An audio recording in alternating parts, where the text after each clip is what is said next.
Amen, amen. C'est ça notre désir.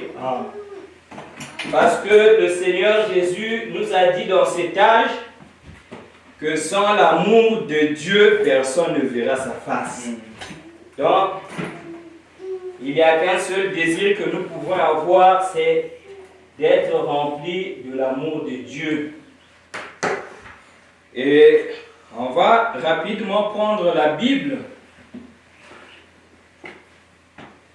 On va revenir sur notre sujet qu'on avait commencé la fois passée, mais que le diable n'a pas voulu qu'on avance là-dedans. Donc on va recommencer en quelque sorte. C'est vrai qu'on avait quand même beaucoup dit, mais on va recommencer pour remettre les choses en place et repartir. On va prendre la Bible dans le livre de 2 Pierre. 2 Pierre, chapitre 1, versets 1 à 9. 2 Pierre, chapitre 1, versets 1 à 9. Lisons au nom du Seigneur Jésus-Christ. Simon Pierre, serviteur et apôtre de Jésus-Christ, à ceux qui ont reçu en partage une foi du même prix que la nôtre, par la justice de notre Dieu et du Sauveur Jésus-Christ. Que la grâce et la paix vous soient multipliées par la connaissance de Dieu et de Jésus notre Seigneur. Sa divine puissance nous a donné tout ce qui contribue à la vie et à la piété au moyen de la connaissance de celui qui nous a appelés par sa propre gloire et par sa vertu.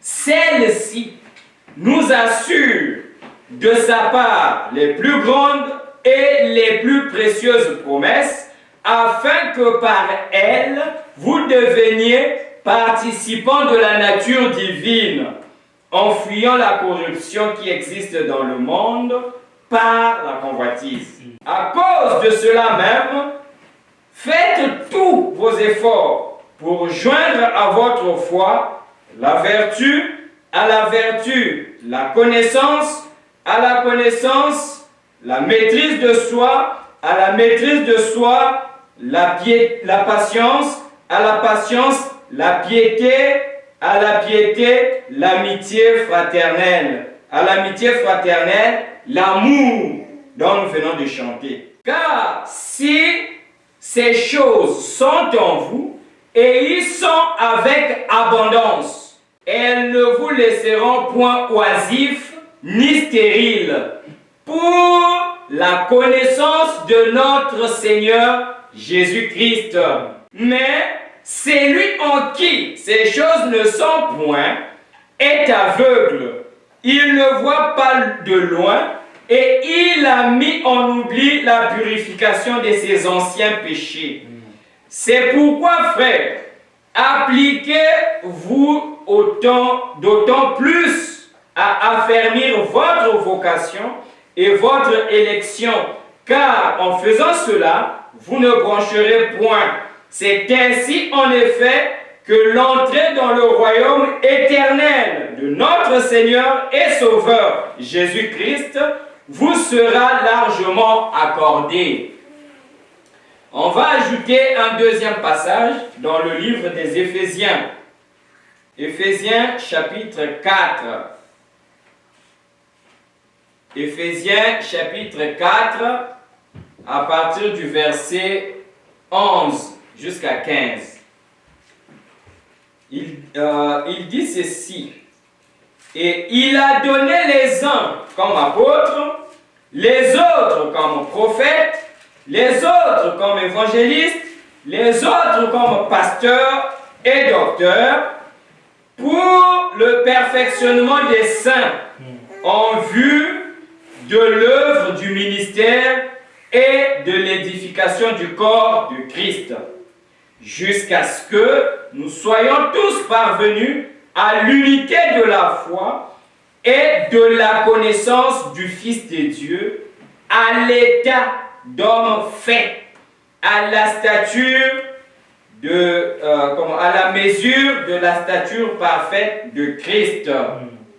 Et ainsi, nous ne serons plus des enfants flottants et emportés à tout vent de doctrine par la tromperie des hommes, par leur ruse dans les moyens de séduction. Mais en professant la vérité dans l'amour, nous croîtrons à tous égards en celui qui est le chef, Christ. Que Dieu bénisse sa parole. On va prier. Seigneur Jésus, notre Dieu, ces paroles inspirées de toi nous ont été communiquées pour nous servir de leçon et pour nous apporter la vie. Parce que tu as dit, mes paroles sont esprit et vie. Et ce matin, Seigneur, nous les avons lues comme toute personne sur la terre qui en a les capacités. Mais Seigneur, l'esprit qui est contenu en cela ne peut être attribué que par toi. C'est pourquoi nous t'invitons maintenant, Seigneur, oh Dieu, pour que tu sois l'auteur de cette prédication et que toi tu parles à nos cœurs, que tu nous inspires, que tu enlèves tout ce qui est de l'humain, Seigneur, afin qu'en sortant de ce lieu, Père, que nous puissions dire que réellement on était dans ta présence. Merci Seigneur Jésus, car nous voulons grandir. Nous voyons ici une matière spéciale qui concerne des personnes majeures, matures dans ta parole, Seigneur. Ainsi, Père, nous nous abandonnons entre tes saintes mains. Puisse le Saint-Esprit prendre le contrôle de ceci, du début jusqu'à la fin, au nom du Seigneur Jésus-Christ. Amen. Amen. On va s'asseoir et comme nous l'avons déjà dit, donc nous parlons ici selon ces écritures quand Frère Branham a lu le premier passage, il a parlé de la stature de l'homme parfait.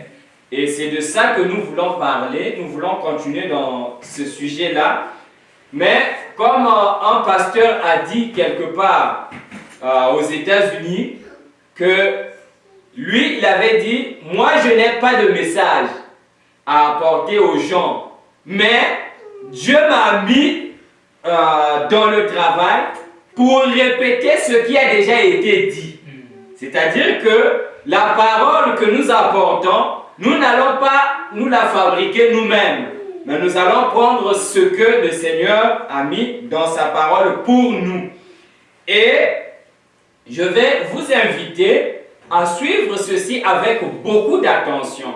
Parce que c'est vrai qu'il y a beaucoup de distractions, mais suivez ceci avec beaucoup d'attention. Ne somnolez pas, ne dormez pas.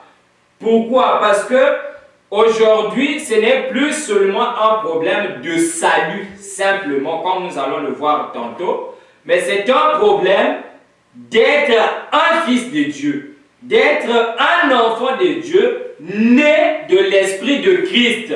Parce que le Seigneur dit qu'il a besoin des gens qui sont nés non selon la volonté de l'homme, ni de la chair, mais qui sont nés selon la volonté de Dieu, selon l'Esprit de Dieu.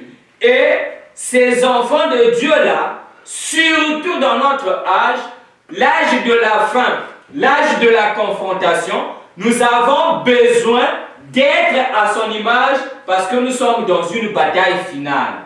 Alors, il faut vraiment être très attentif. Maintenant, sans tarder, vous avez remarqué dans la lecture de 2 Pierre que Pierre a insisté à plusieurs reprises sur la connaissance de Jésus-Christ.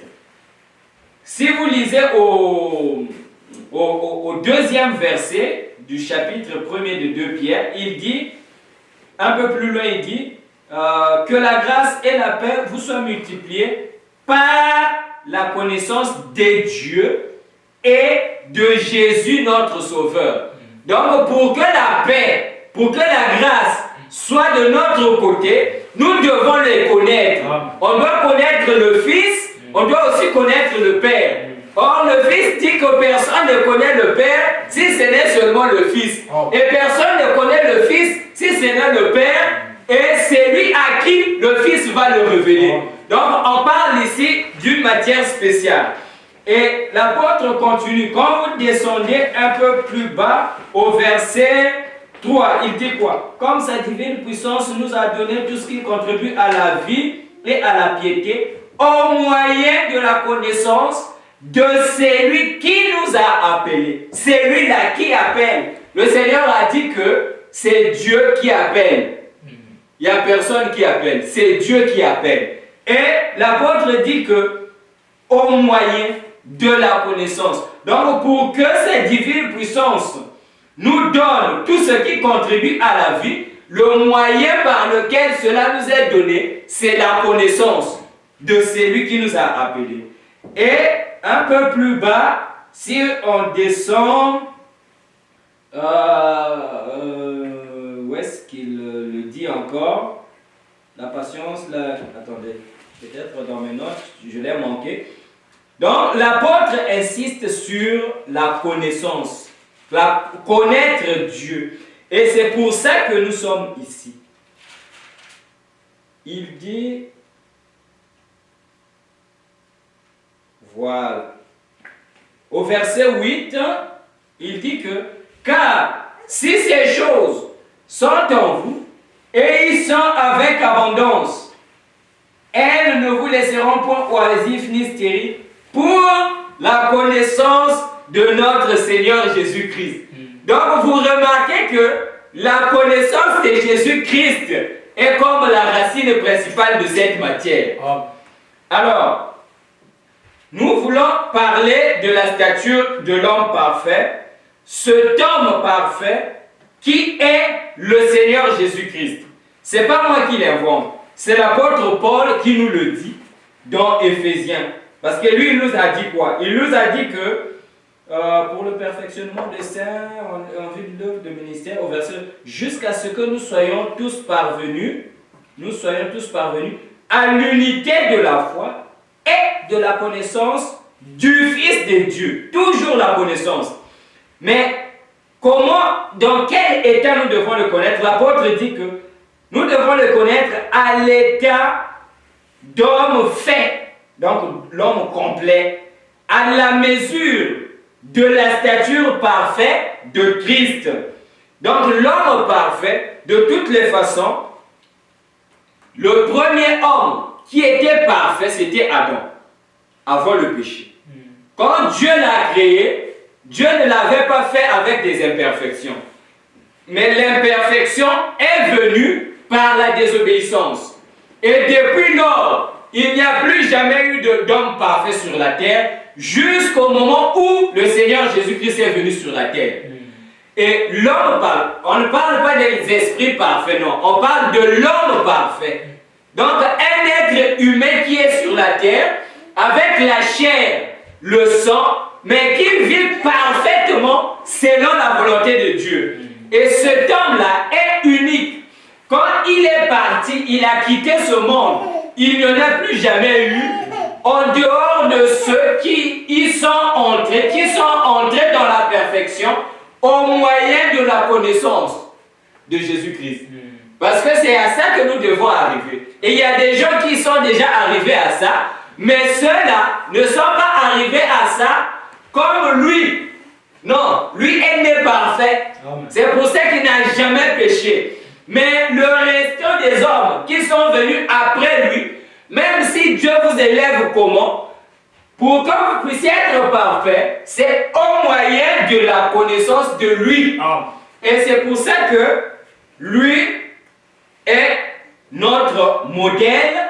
Lui, le Seigneur Jésus-Christ, est notre référence. Le Seigneur Jésus-Christ est notre unité de mesure, comme le dit l'apôtre ici, à la mesure. Donc, si c'est en termes de mètres, si c'est en termes de litres, si c'est en termes de mètres cubes, l'unité des mesures fondamentales, c'est le Seigneur Jésus-Christ. Pas un pape quelque part pas, je ne sais pas, il n'y a aucun prédicateur. Même Paul, quand il dit, suivez très bien, quand Paul dit que soyez mes imitateurs, il ajoute, comme moi je suis Christ. Parce qu'il sait que si vous vous limitez à moi, et que tout se limite à moi, dans un instant, oh, vous allez voir que je veux faire le bien, mais le mal m'arrive. Mais si nous allons plus loin, nous imitons Paul, et Paul qui imite Christ, alors nous imitons Christ. Donc c'est lui qui est notre unité de mesure. Donc il n'est pas question ici d'être seulement sauvé. Cette matière ici ne concerne pas seulement les gens pour le salut, mais plus que cela, de revenir au grain original et originel. C'est ça la matière que nous sommes en train d'exploiter. Le but de devenir ce grain, parce que c'est revenir à l'image de Christ. Et c'est ce que le Seigneur attend de nous, des fils de Dieu adoptés, manifestés pour que nous soyons disciples du Seigneur et que notre vie rende gloire au Seigneur. Parce que nous sommes placés sur la terre pour un but. Ce n'est pas pour courir après l'argent. D'ailleurs, quand Dieu a créé le monde, il n'a pas créé l'argent. Et quand il dit que l'or et l'argent m'appartiennent, ce n'est pas votre argent là que vous fabriquez à la banque. Non. Lui, il parle de l'argent en termes de valeur, la matière qu'il a créée. C'est à lui. C'est pour nous montrer que c'est lui le plus riche. Mais ne pensez pas que vos billets de banque là, Dieu les avait créés. Non. Dieu n'a pas fabriqué ça. D'ailleurs, il y a des faussaires qui les font aussi. Ils se cachent derrière la maison, ils fabriquent des faux billets. Donc, ce n'est pas Dieu qui est derrière cet argent-là. Et quand il nous dit que l'or et l'argent l'appartiennent, c'est pour nous montrer que lui est l'autorité suprême. Il a tout ce qu'il nous faut. Donc, Dieu ne nous a pas placés sur la terre juste pour courir après l'argent ou pour courir après les voitures, les maisons et tout ça. Bien que tout ça, ça soit bien, mais imaginez comme un monsieur que j'avais vu, de qui j'avais vu l'enterrement en Afrique. J'étais en voyage, je quittais Manzangungu pour aller à Kinshasa, et en cours de route, notre voyage a été ralenti par une marée de gens qui passaient. Et ces gens-là qui passaient avec une belle voiture où on avait mis le corps d'un monsieur qu'on allait enterrer. Et les gens qui parlaient, parce que nous on était arrêtés, on écoutait les gens qui parlaient, qui donnaient des témoignages. Les gens qui parlaient disaient que ce monsieur qui est mort ici, c'était un monsieur qui avait beaucoup d'argent. Et la voiture que vous voyez là, cette belle voiture dans laquelle on l'a mis, il venait de l'acheter récemment. Donc il n'a même pas eu le temps de la conduire. Et il est décédé. Donc si vous courez juste après ces choses-là, vous avez manqué le but. Maintenant, le but pour lequel Dieu nous a placés sur la terre, Frère Branham nous dit ceci, dans la stature de l'homme parfait, il dit ceci: il ne vous a jamais fait pour autre chose qu'un fils ou fille de Dieu. Ça, c'est le but pour lequel Dieu nous a donné la vie. Si vous avez manqué cela, c'est-à-dire être fils et fille de Dieu, vous avez manqué le but. Et si l'année passée, vous avez manqué d'être ça, ou le mois passé, aujourd'hui, à partir de maintenant, sachez-le que c'est ce que Dieu veut. Nous devons être des fils et de filles de Dieu. Vous allez voir que ça va au-delà du salut. Ça. Et Frère Branham continue. Et manquer, point. Le mot péché signifie manquer le but. Manquer le but. Donc, si vous n'arrivez pas à être ce que Dieu veut que vous soyez, vous êtes dans le péché. Vous êtes un pécheur grave. Et Frère Branham continue. Alors, il explique, parce que lui c'était un chasseur, il dit que si je vise quelque chose et je tire, bam, et que la balle va toucher, supposons que ça c'est la cible, et que la balle touche à une dizaine de centimètres à côté, bien que peut-être la cible peut être grande, mais moi je visais principalement ici au milieu, j'ai manqué le but. Ça c'est ce que Frère Branham dit. Et il dit que, et si je manque d'avoir foi en Dieu, si je manque d'être chrétien, Dieu vous place ici pour être un chrétien, c'est-à-dire comme Christ. Et si vous filez d'un côté, revenez et passez par un réglage. Et il n'y a qu'une chose qui peut vous régler, c'est l'écriture. Le Saint-Esprit dans l'écriture vous règle. Il vous ramène directement sur la cible, c'est-à-dire être enfant de Dieu, être fils de Dieu. Et c'est ce que nous sommes venus faire ce matin en prenant cette prédication de la stature de l'homme parfait. Pourquoi? Parce que nous voulons être réglés selon la cible, la mesure qui est le Seigneur Jésus-Christ. Nous voulons être comme ça, tel que Dieu veut. Frère Branham continue, il dit que lorsque vous construisez une maison, vous mettez vos montants et tout le reste. Frère Wood et certains de ces charpentiers et entrepreneurs qui sont ici pourraient vous dire comment on bâtit sa maison. Voyez-vous? Mais je vais vous dire comment construire votre maison spirituelle. L'endroit où Dieu peut habiter. Il veut, donc le but pour lequel nous sommes ici, il veut habiter en vous. Il veut vous faire devenir comme lui. Donc l'évangile que nous avons, la Bible, les apôtres, les ceci, le message, il n'y a qu'un seul but qui est poursuivi, c'est que le Seigneur Jésus-Christ veut habiter en vous. Il veut vous faire devenir comme lui. C'est pour ça que nous chantons être comme Jésus. C'est ça l'objectif de la parole. Il veut que vous reflétiez son être. C'est ainsi que Dieu fait. Il parle maintenant de l'or. Quelqu'un qui cherche, un chercheur d'or, il trouve son or par terre quelque part, comme on regardait dans une vidéo là, les gens qui vont chercher de l'or. Mais il faut voir ce qu'ils font. Ils creusent, ils ramassent l'or et ils amènent ça dans un tamis. Ils lavent, ils secouent, ils balancent. Et après, ils regardent que non, c'est bon le résultat. Ils envoient ça à la fonderie. À la fonderie, là-bas, on bat l'or, on brûle, jusqu'à ce que ça devienne propre. Et Frère Branham dit que c'est ainsi que Dieu fait.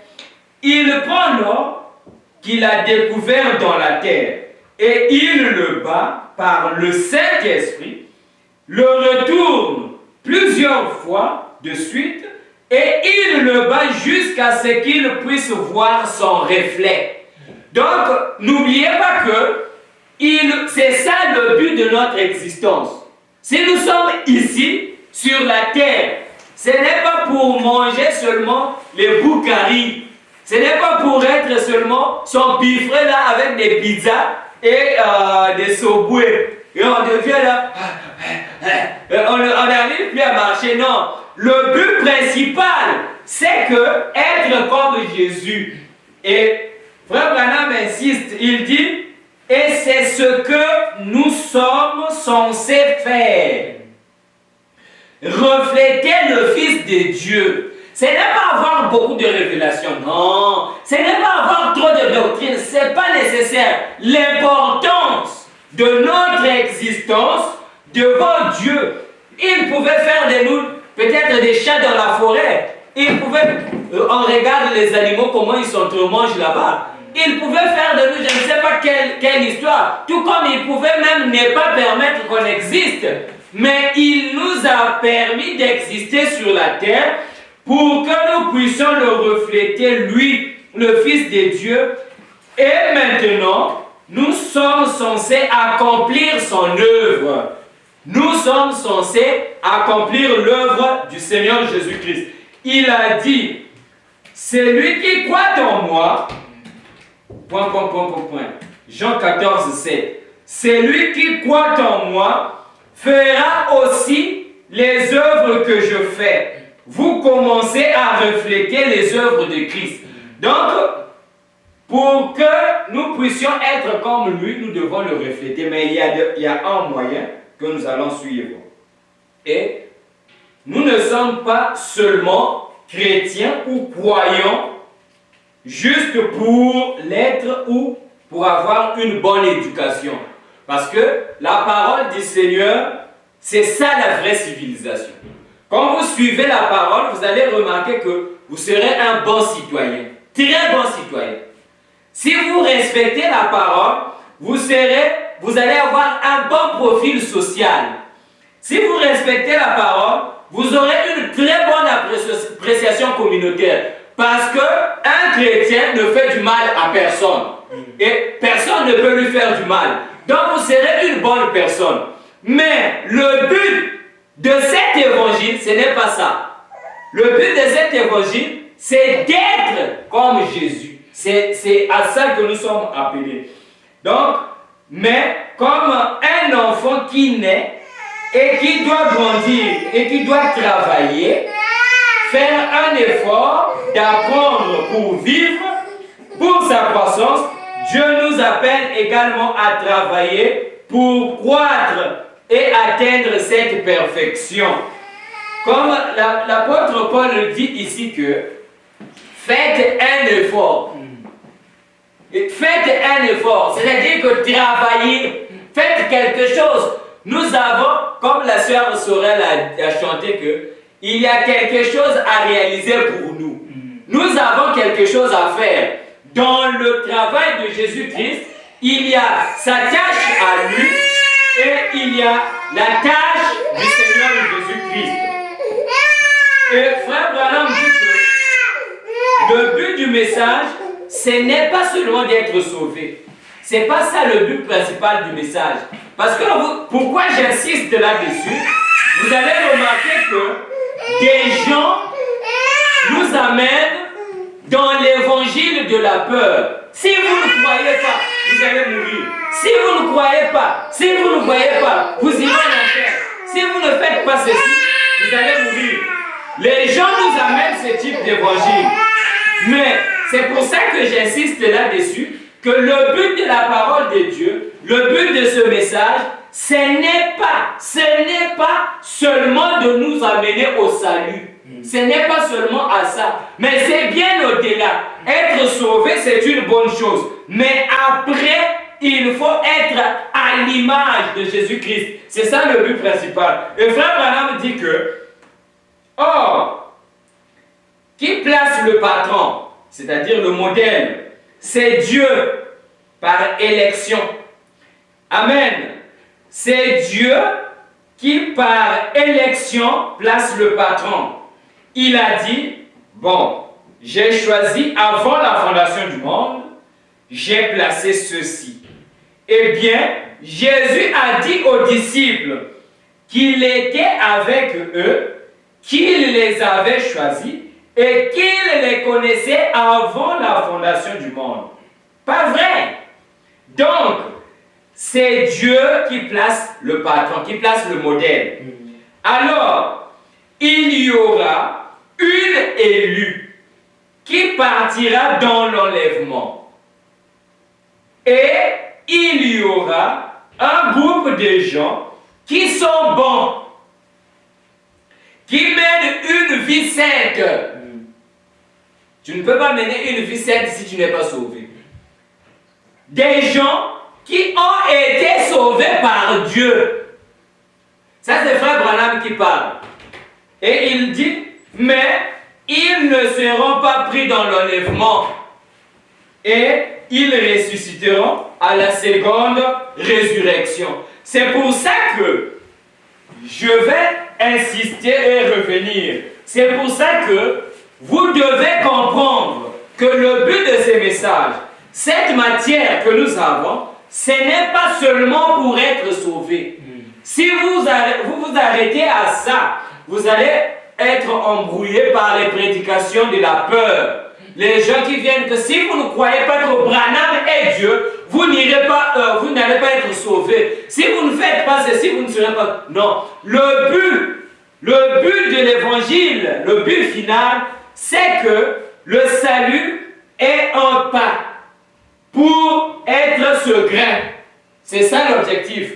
Donc, si vous vous limitez au salut, sachez-le qu'il y a des gens qui sont quand même sauvés, qui vivent bien sur la terre.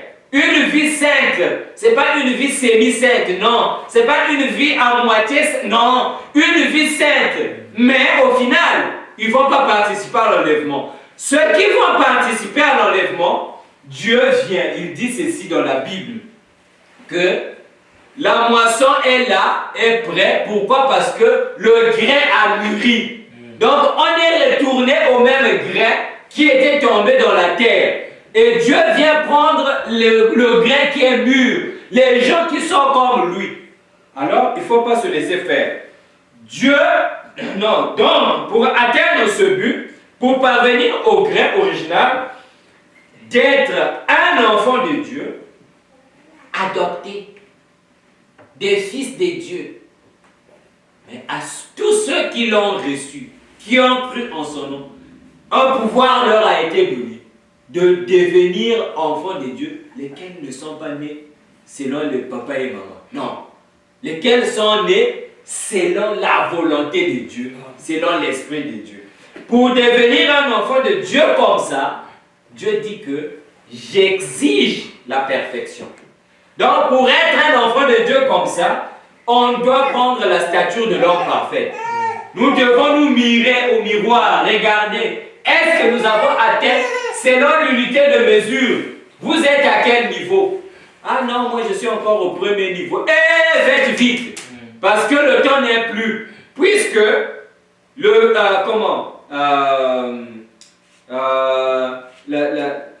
la maturation ne se fait pas en un jour.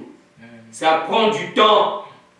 C'est pour ça que le Seigneur, par le Saint-Esprit, il bat ici, il bat à droite, il bat à gauche. Et tout ça, ça prend un certain temps. Donc, si vous continuez à rêver, ça va vous surprendre. Si vous êtes au deuxième niveau, faites vite. Allez plus haut pour atteindre la stature de l'homme parfait selon la mesure qui nous est donnée. Parce que lui, c'est le meilleur leader. Le leader des leaders. Comme je disais à ma chérie à la maison que lui, c'est le meilleur leader. Pourquoi? Parce que il se met en peine des brebis. Et il dit que Dieu, comment il dit ça? Dieu sans compter les temps d'ignorance, appelle tout homme. Quand Dieu parle, il dit la vérité, il ne ment point. Donc même la pire personne de la terre, si elle vient, Dieu va la prendre. Selon les normes de Dieu. Donc il dit qu'il veut que tout le monde puisse être sauvé. Pourquoi? Il est le bon berger qui se met en peine de brebis. Mais les leaders du monde, vous voyez ce qu'ils font. Si vous mettez votre foi en eux, oh non, nous allons voter, il va vous écraser, attendez. Il y aura pas, ça ne fera pas trop longtemps. Il parle comme un agneau là. C'est comme s'il jouait du piano. Mais attendez, il va vous sortir des brigades armées qui vont vous arracher les dents. Ça, ce sont les gens du monde, les leaders du monde. Mais lui, il était sur la terre, il se souciait. Imaginez un peu, il est là avec toute une foule, près de 5000 personnes. Il va poser la question aux disciples. Nous avons la charge de ces gens. Est-ce qu'il y a quelque chose à manger? Parce qu'ils avaient faim. Il s'est soucié d'eux. Il a pourvu. Du poisson. Les gens ont tellement mangé, ils étaient tellement rassasiés que quand il les a fuis, le lendemain, ils sont allés à la recherche. Ils commençaient à le chercher. Ah, Hier, on avait bien mangé. Non, non, non, c'était terrible. Aujourd'hui, il va encore pouvoir. On va aller le chercher. Et quand ils l'ont trouvé, ils vont poser la question, oh Seigneur, où étais-tu passé? On te cherchait partout. Le Seigneur dit que vous me cherchez parce que vous avez mangé la nourriture. Vous ne me cherchez pas pour autre chose. Mais il se souciait, malgré qu'il savait leur cœur. Parce qu'il discernait le cœur. Il leur disait la vérité que vous avez pour faire le diable. Il les connaissait, il savait où ils s'en vont. Mais, malgré qu'ils soient destinés à la perdition, le Seigneur se souciait d'eux parce qu'il est le bon leader. Mais les leaders d'aujourd'hui, il va vous dire que non, ces gens-là, on ne va pas les supporter. Il faut les écraser. Ceux qui ne pensent pas comme moi, c'est des gens mauvais. Il faut faire ceci. Donc nous devons suivre le leader. Les gens changent. Même une personne que vous connaissez aujourd'hui être une bonne personne, peut-être dans une année ne sera plus la bonne personne que vous connaissez. Les gens changent. Mais lui, les gens ont chanté, Rabbi ne change pas. Il est toujours le même. C'est pour ça que c'est mieux de le prendre lui comme référence. Si vous prenez référence par exemple à Frère Barros, aujourd'hui je suis une bonne personne. Je ne sais pas si le Seigneur ne me fait pas cette grâce-là de résister peut-être à un don d'argent, 1 milliard, je change. Au lieu de venir parler de l'évangile, je commence à dire que frère, nous sommes déjà sauvés. Frère, nous sommes déjà... Et vous avez mis votre foi en moi. Vous m'avez pris comme référence. Vous voyez que vous êtes perdu. Mais si vous le prenez lui comme référence, oh, c'est juste d'éternité en éternité. Donc, pour être comme ça, Dieu exige la perfection. Et Frère Branham va nous dire ceci. Il dit que il dit non. J'avais noté ceci. Notre stature chrétienne, Dieu exige la perfection. Il n'y a pas d'imperfection dans le modèle. Quand vous regardez le Seigneur Jésus-Christ, il n'y a pas d'imperfection. Et il dit que notre stature, non ça c'est moi mais notre stature chrétienne doit être parfaite. La perfection est obligatoire pour tous ceux qui veulent se prévaloir de la lignée royale. Si, ouais, je suis chrétien,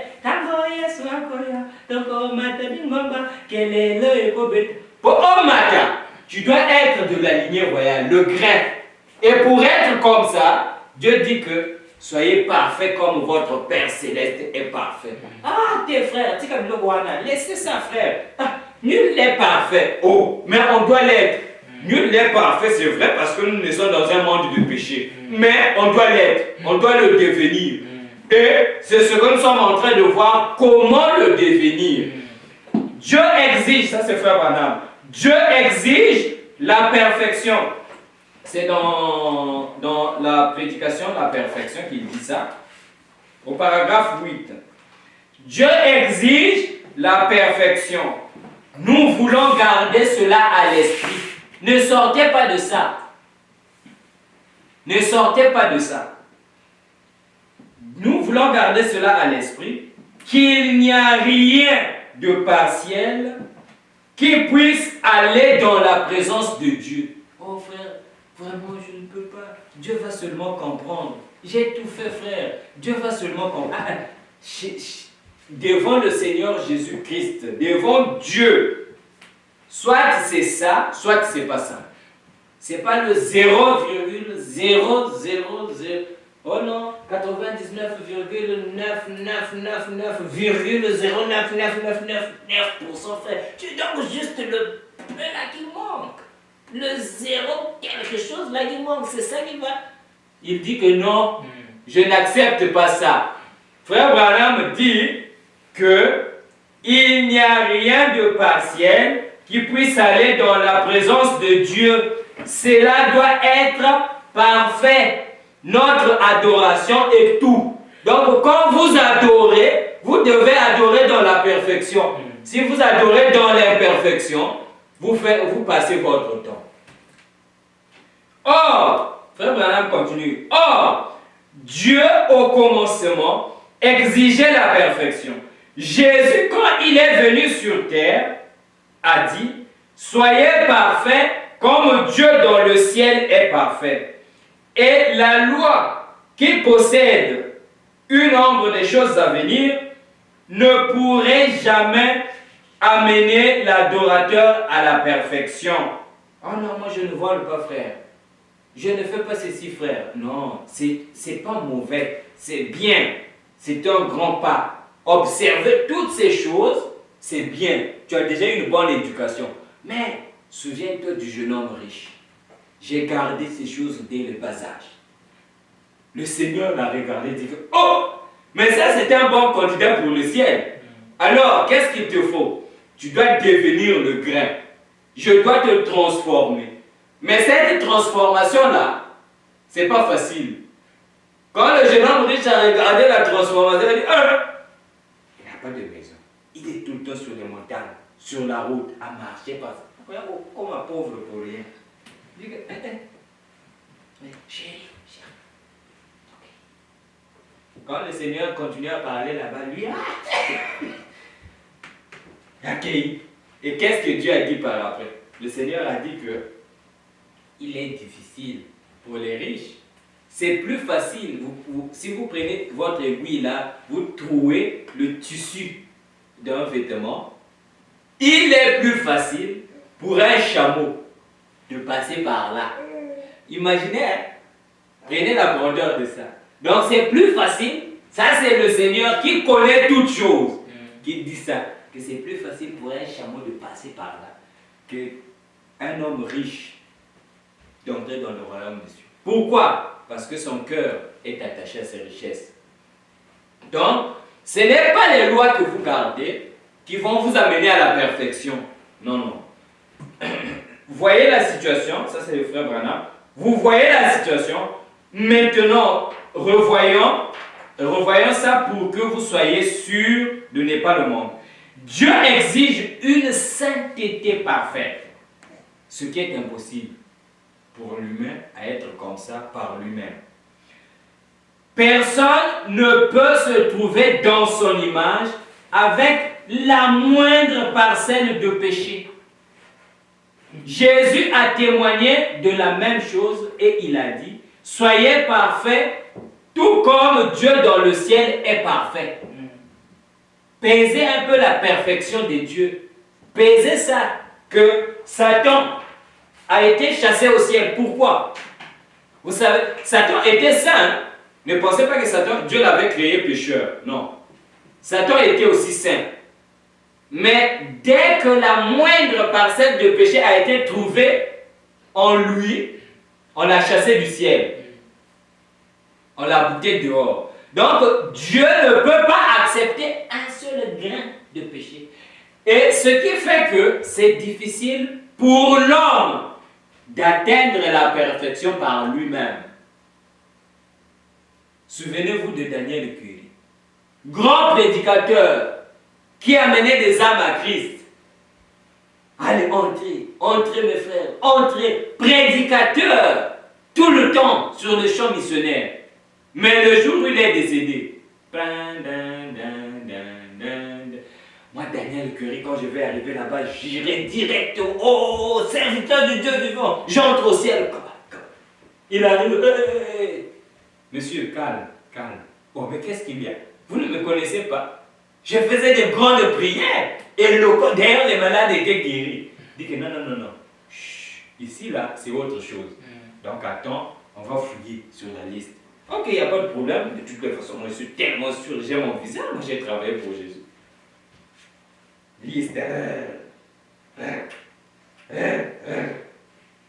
Dis que non, ton nom n'est pas là. Comment ça? Ah, l'ange.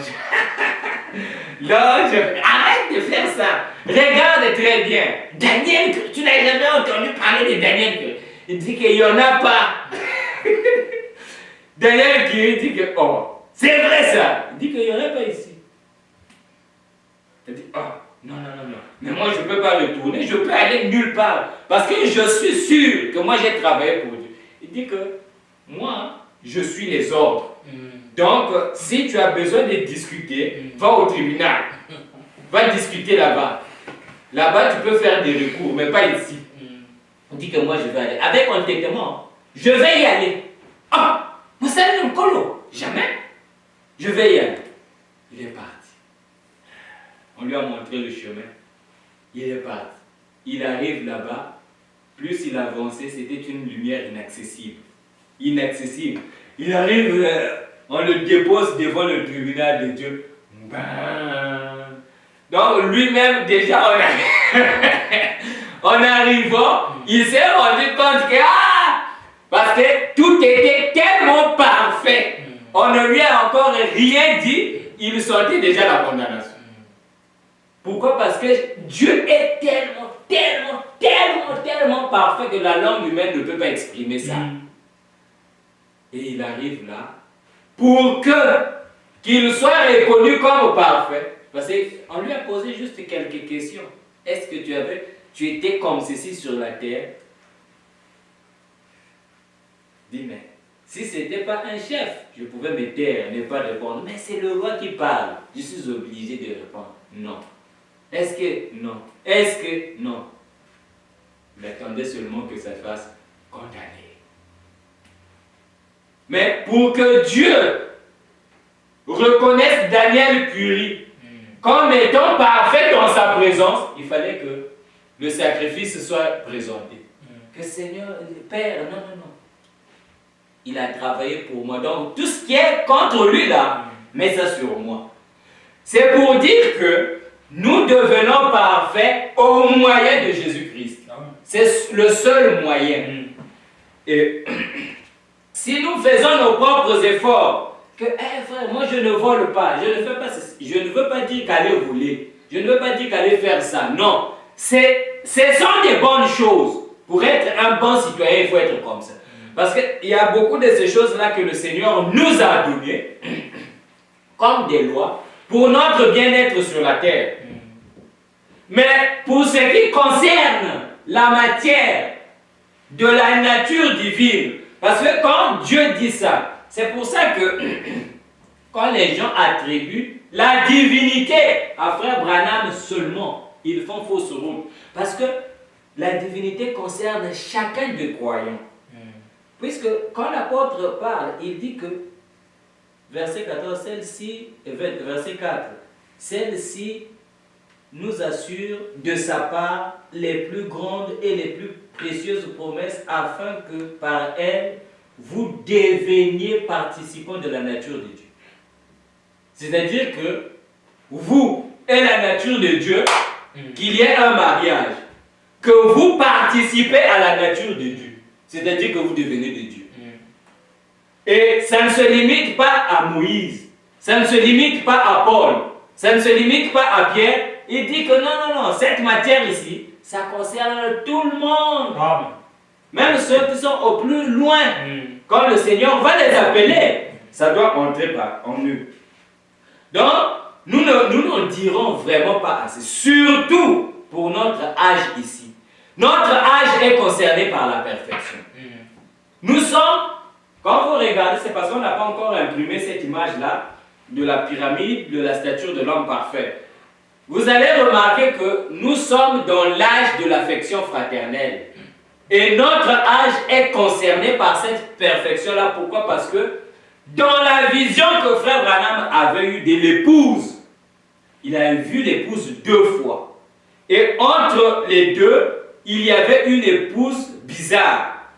L'épouse des débuts, l'église de départ, l'église des apôtres était une église parfaite.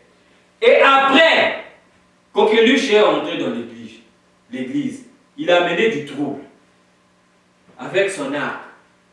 Il a amené du désordre.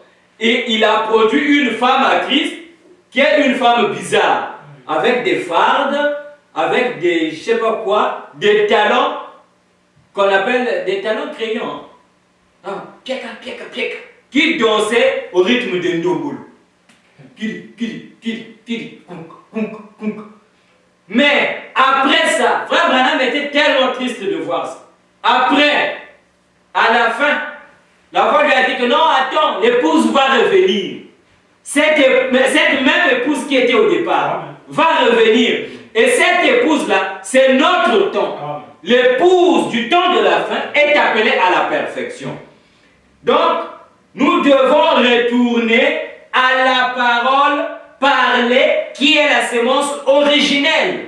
Nous devons revenir à ça. C'est ça la matière du message. Ce n'est pas des miracles, des mystères là, non, ça monte, ça descend. Non, nous devons arriver à ça. C'est ça l'objectif principal. Et nous avons un devoir aujourd'hui d'être comme Christ. Lui, le seul homme parfait de tous les temps. Dans le passage d'Éphésiens, l'apôtre Paul nous dit que ce qui est attendu de nous, c'est-à-dire parvenir à la mesure de la stature parfaite de Christ. C'est ça qu'il attend de nous. Il est notre unité de mesure. Pas un pape, pas un évêque, pas un cardinal, ni un prédicateur, mais le Seigneur Jésus-Christ. L'apôtre dit également la même chose que nous devons devenir participants de la nature de Dieu. N'oublions pas que ceci ne concerne pas les prosélytes. Les croyants des églises, non. Ça ne concerne pas ces gens-là. Les gens qui aiment suivre ce que l'église dit au lieu de ce que la parole de Dieu dit. Ça ne les concerne pas. Et cela ne concerne pas non plus les gens qui croient la parole de Dieu autrement que les apôtres. Oh non, frère, nous avons évolué. Au temps des apôtres, il n'y avait pas de voitures. Nous avons des voitures. Donc, si vous croyez autrement, ceci ne vous concerne pas. La perfection ne vous concerne pas. Ceci ne concerne pas les gens qui ont leur propre foi. Parce que quand nous avons lu au début, qu'est-ce que l'apôtre Pierre dit? Que Dieu attend de nous la perfection, comme nous venons de le voir. Dieu veut que nous puissions devenir parfaits. Mais, avant que nous puissions parler de cette perfection, rappelez-vous que Simon Pierre, apôtre, serviteur et apôtre de Jésus-Christ, à ceux qui ont reçu en partage la même foi qui est du même prix que la nôtre. Donc, si vous avez votre propre foi pour mettre frère Branham votre Dieu avec vos multiples révélations, ça ne vous concerne pas. Vous n'êtes pas concerné par la perfection. La perfection concerne les gens qui croient en Jésus-Christ comme Pierre, Paul, Jacques et Jean. La perfection concerne ces gens-là. C'est pour ça que si vous avez été très attentif, quand l'apôtre parle de la stature, c'est-à-dire les éléments qui font la nature de Dieu qui doit venir en nous, ces éléments-là sont à la fois la vertu, la patience et tout ça, tout ce qu'il a cité. Tous ces éléments-là, quand l'apôtre les cite, remarquez qu'il ne commence pas par la foi. Il passe directement. Ajoutez à votre foi la vertu. À la vertu. Pourquoi? Parce qu'il sous-entend que vous avez déjà la foi. On met en partage que la nôtre. Vous avez déjà cette foi-là. C'est-à-dire que vous croyez en Jésus-Christ de la même manière que nous. C'est pour ça que je m'adresse à vous. Donc si vous ne croyez pas comme ça, rétropédalez, asseyez-vous et observez. Parce que ça ne vous concerne pas. La perfection, vous allez toujours avoir... C'est pour ça qu'il y a des gens tellement malades dans ce message que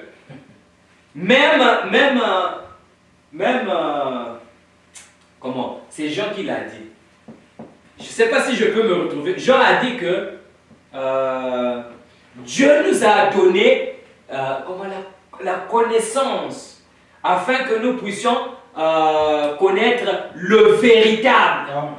Ça, c'est les gens qui parlent. Mais il y a des gens dans ce message qui sont tellement malades que même l'instinct naturel que Dieu donne n'existe plus.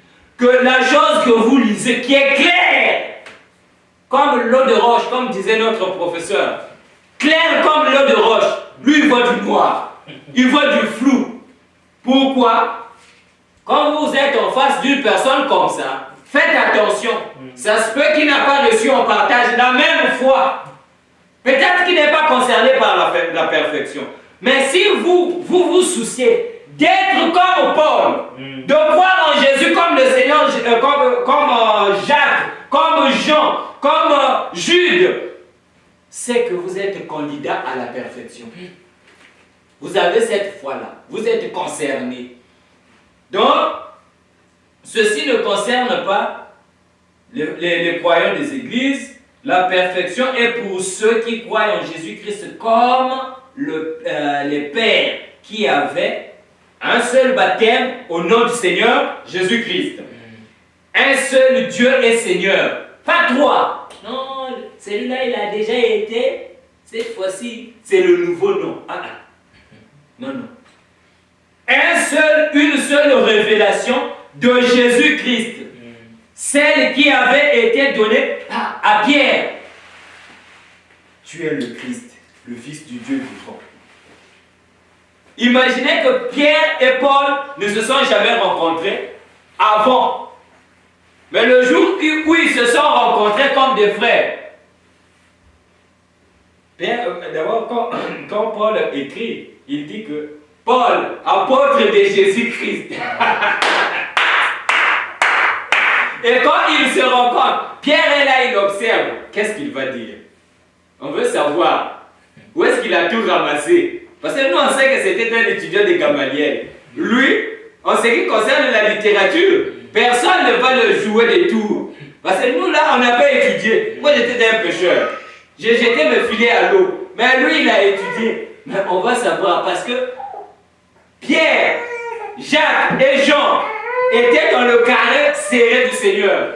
Partout, quand le Seigneur voulait communiquer quelque chose à l'église, un mystère, il gardait toujours ces gens-là autour de lui.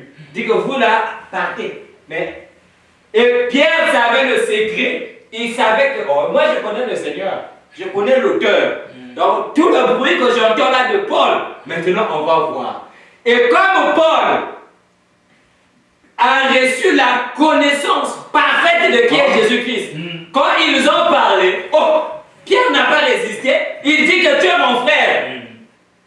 Pourquoi? Parce que il n'était pas attaché à une religion humaine, mais ils étaient attachés à la connaissance de qui est le Seigneur Jésus-Christ. Et le Seigneur Jésus-Christ doit se révéler. À tel point que, quand vous regardez la majeure partie du Nouveau Testament, c'est l'apôtre Paul qui écrit. La plupart des lettres, des épîtres que nous avons, c'est l'apôtre Paul. Et les disciples ne lui ont pas mis des cranques à jambes pour l'empêcher à écrire ça. Non!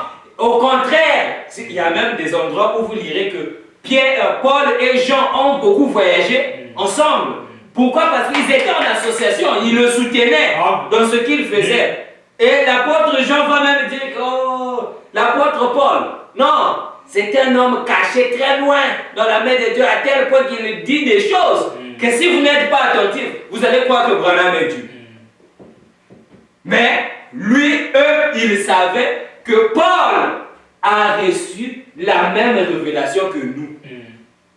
Donc, si vous ne croyez pas comme ça, et notre foi, quand le Seigneur parle avec Paul et Pierre, il dit, il pose la question à tout le monde, qui dites-vous que je suis? Ah, mais Seigneur, nous on a très bien regardé. Derrière, je lisais les manuels, j'ai tellement fouillé, Seigneur, j'ai observé la loi de Moïse. Quand j'ai regardé, j'ai compris que toi, je dois être Élie. L'autre vient et dit que, non, moi je pense que toi, tu es l'un des prophètes. Parce que quand Moïse avait parlé, il avait dit, Là où Pierre était là, il était qu'est-ce que ça peut bien être, frère? Seigneur, est-ce que tu peux pas me faire quelque chose? Il dit, oh, la révélation est descendue du ciel.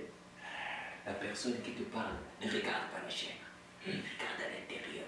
Ah, tu es le Christ. Le Seigneur a dit que chut, tu es Pierre. Ce que tu viens de déclarer là, pas toi Pierre, mais la révélation là, que tu viens de donner, c'est ça la fondation de mon église. Donc, nous sommes l'église, nous sommes l'église.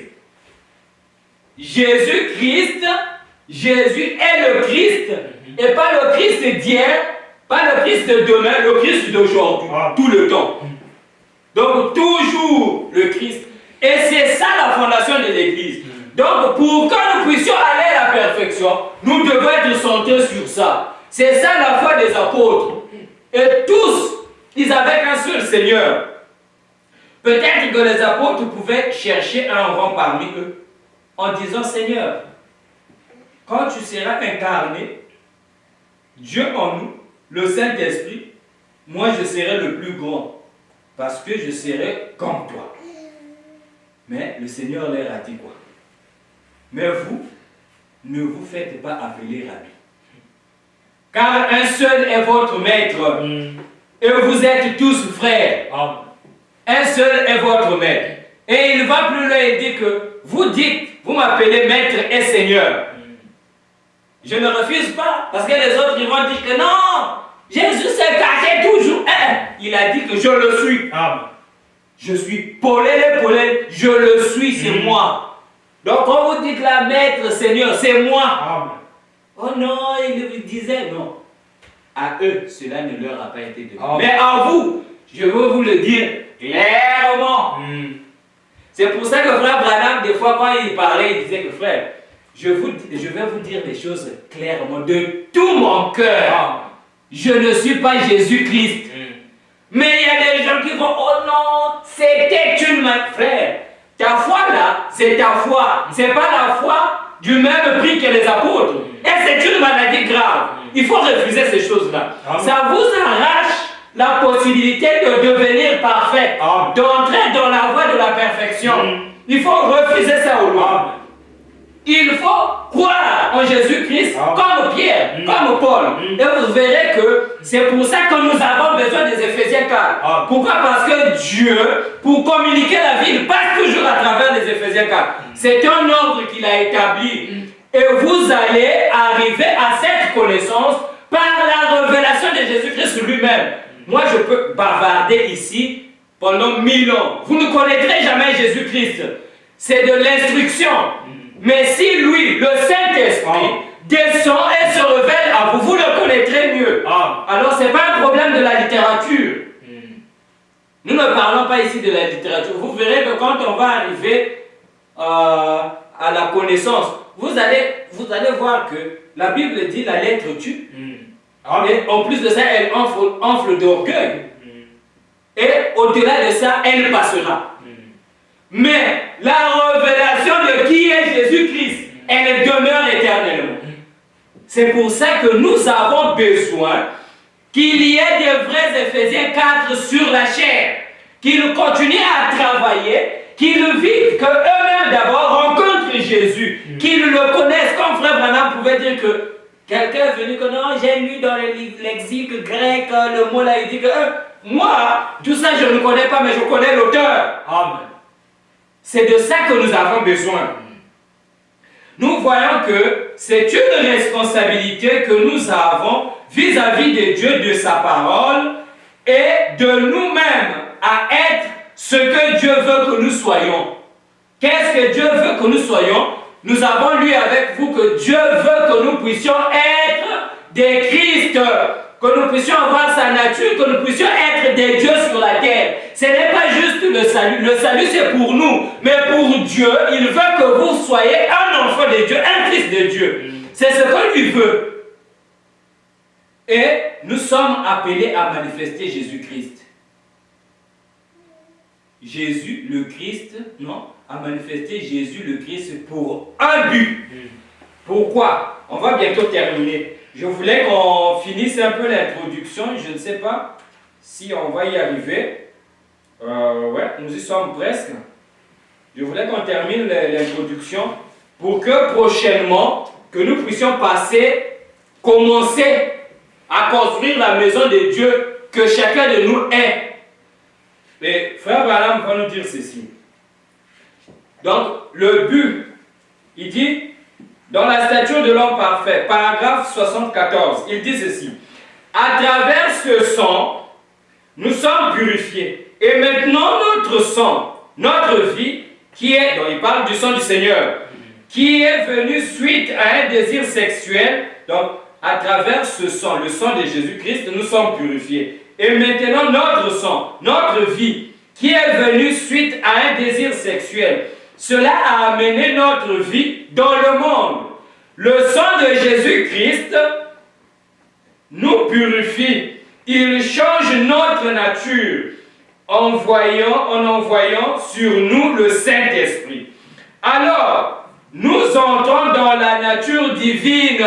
Donc, c'est quand vous recevez le Saint-Esprit, le véritable et authentique Saint-Esprit qui a été donné aux saints une seule fois. Le Saint-Esprit est descendu une seule fois et depuis lors, le Saint-Esprit est sur la terre en train de passer d'une personne à une autre. Ce n'est pas que non, le Saint-Esprit était retourné au ciel. Qui vous a dit ça? Depuis quand? Le Saint-Esprit est sur la terre. Amen. Depuis la Pentecôte, le Saint-Esprit est sur la terre parce qu'il a un objectif. Il veut avoir. La Bible, le frère Branham dit que Dieu est à la recherche des âmes. Le Saint-Esprit est à la recherche des âmes des personnes qui sont sur la terre, qui sont perdues, mais qui sont destinées à la vie. Et une fois qu'il les trouve, qu'est-ce qu'il fait de ces gens-là? Il fait la même chose qu'il avait fait avec Jésus-Christ. C'est pour ça que dans notre âge, il y a plus de bruit que de réalisation. Beaucoup de gens s'attendent au salut, vivent la parole juste par imitation, mais la réalité est qu'il y a très peu de gens qui sont le grain. C'est pour ça que frère Branham pouvait dire que dans notre temps, il y a peu de gens qui vont aller dans l'enlèvement. Pourquoi? Parce que c'est un problème de grain. C'est le grain qui va partir. Ce n'est pas les gens, nous avons lu avec vous, que les gens sont sauvés, vivent une bonne vie, une vie sainte, mais ils ne vont pas quand même partir. Mais ils sont sauvés, c'est des gens sauvés. Mais il y a une épouse, et cette épouse-là, comme la sœur Sorel chante, dit qu'il y a quelque chose qu'elle doit réaliser. Et frère Branham va nous parler, il dit, alors nous entrons dans la nature divine de Dieu. Alors nous devenons un lieu d'habitation pour Dieu. Qu'est-ce que, comme papa disait, qu'est-ce que le diable et Dieu, pour quelles raisons ils sont en conflit, l'homme? Chacun veut avoir sa part. Et Dieu lui veut te posséder toi, que tu sois son habitation, que moi je sois son habitation. Jésus a dit, en ces jours-là, vous saurez, vous allez comprendre que je suis dans le Père et que le Père est en moi, que je suis en vous et que vous êtes en moi. Amen. Si vous n'avez pas le Saint-Esprit, vous allez parler jusqu'à chanter sans rien savoir, comme le perroquet. Mais pour savoir le mystère de comment Dieu est descendu pour être un homme, il doit être en vous. Amen. S'il est en vous, c'est alors que vous allez le comprendre. Mais s'il n'est pas en vous, vous imaginez des choses. Que non, quand il descendait, la calvitie de frère Branham, c'était un atterrissage. Un terrain d'atterrissage. Qui vous a dit ça? Où est-ce que vous avez ramassé ça? C'est parce que vous n'avez pas ce Saint-Esprit-là.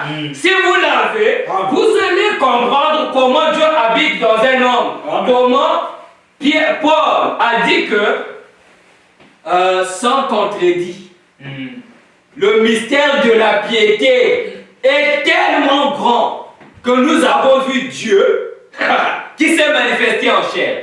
Et le Seigneur dit que une fois que vous recevez cette puissance en vous, vous allez savoir comment ça se passe.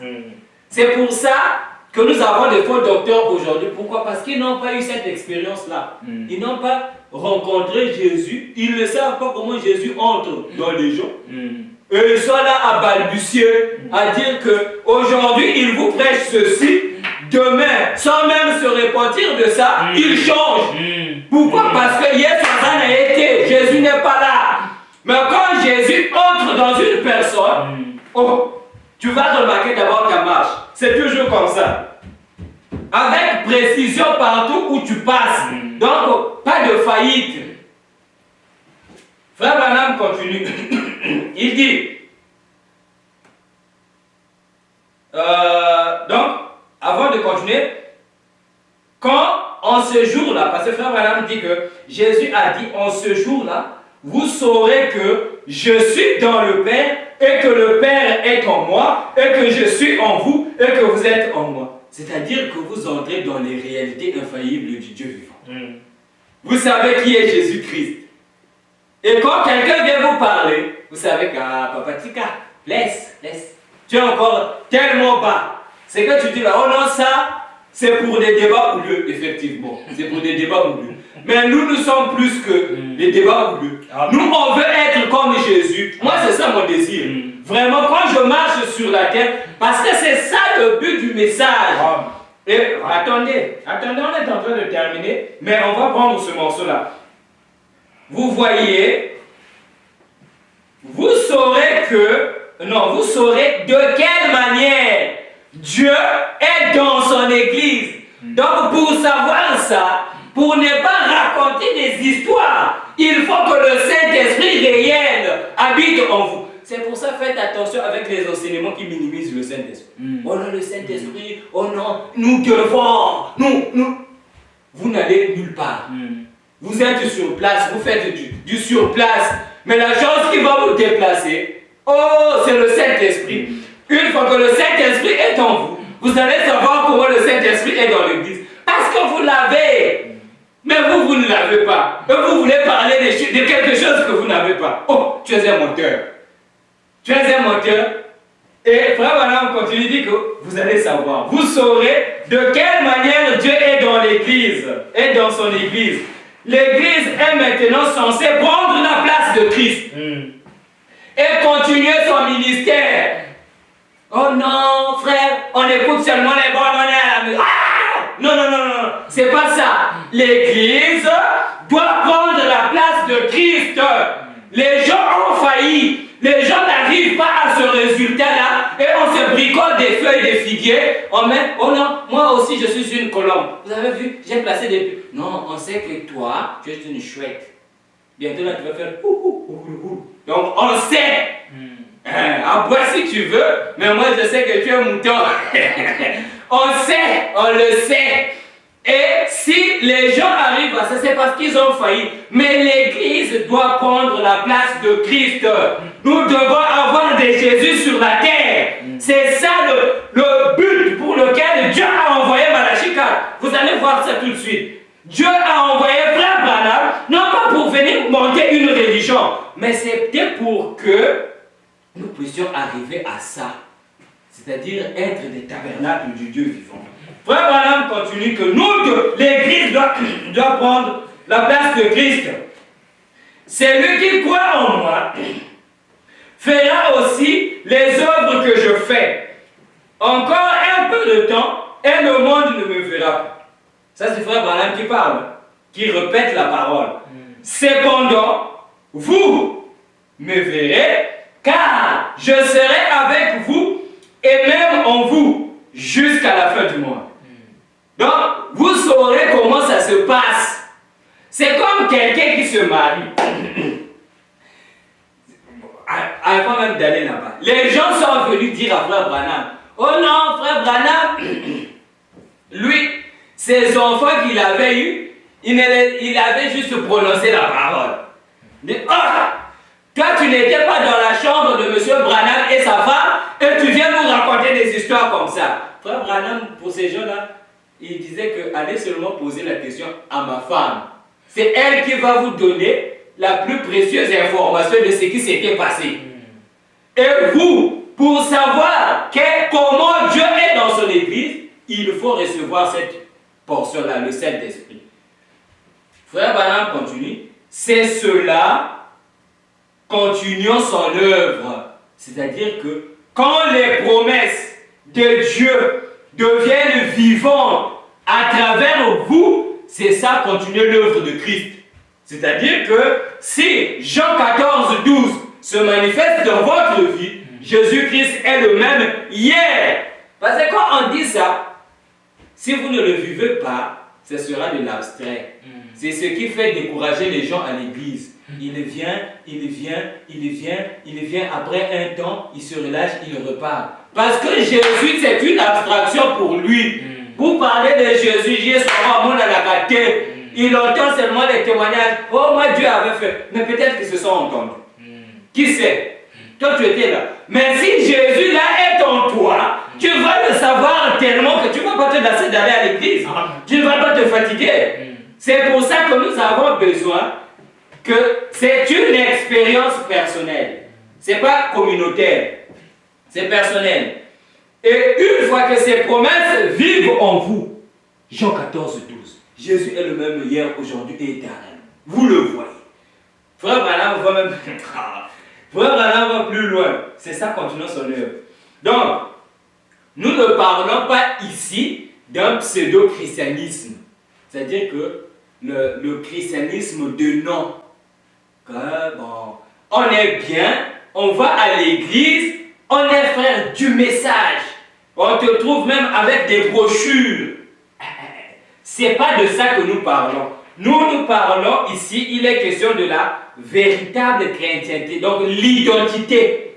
Actuellement, on parle de l'identité numérique qu'on va bientôt nous distribuer d'ici là. L'identité numérique. Donc tu arrives quelque part, rien que ton œil dit qui tu es. Mais ça, c'est la copie de ce que Dieu fait. La véritable chose, c'est le Saint-Esprit dans un être humain. Quand le Saint-Esprit est là, c'est ça l'identité du croyant. À tel point que dès que tu arrives quelque part, les gens sont en pleurs. Comme le témoignage que maman nous a raconté. Quelqu'un marche sur un enfant, le genou se tord, le pied gonfle.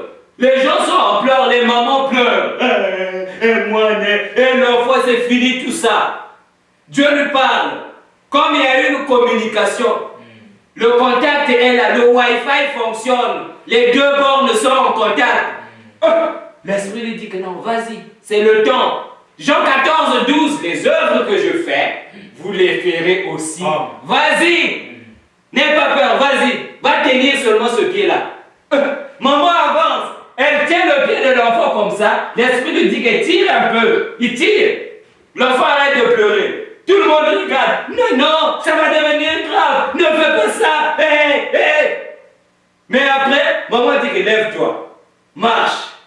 Donc c'est comme si Jésus était là, devant le paralytique. Lève-toi et marche. L'enfant, ouais, ça ne ferait plus mal. Les gens sont restés avec des larmes, en train de rire. C'est ça manifestant Jésus-Christ.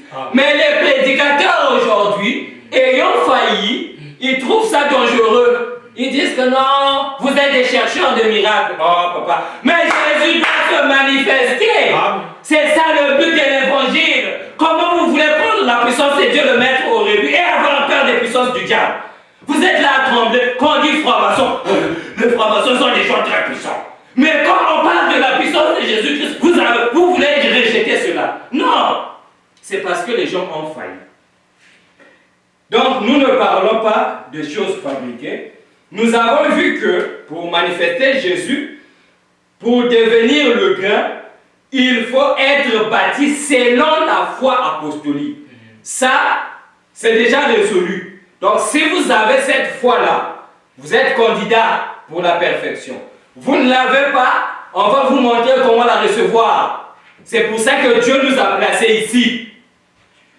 Alors, ce genre de foi, qui connaît précisément qui est Jésus-Christ, comme Pierre dans Matthieu 11. Et cette foi, on ne peut pas se la fabriquer soi-même. On ne l'imagine pas.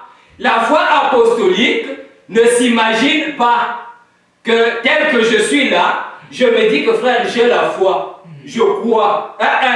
Ça ne se fabrique pas. C'est pour ça que les gens viennent écouter la parole de Dieu comme ils s'imaginent cette fois-là. Au final, ce qui est là, c'est que ils ne font que tomber, se relever, tomber. Parfois, ils disparaissent. Ou sinon, ils sont là seulement à se chicaner pour la chair, pour de l'argent, pour des choses. Mais quand vous avez cette foi-là, les choses changent. Les choses changent. Donc, la foi des apôtres, c'est une révélation. Cela n'a pas été donné à Pierre par un cours d'un séminariste. Catéchisme, premier quatrain, deuxième quatrain. Non!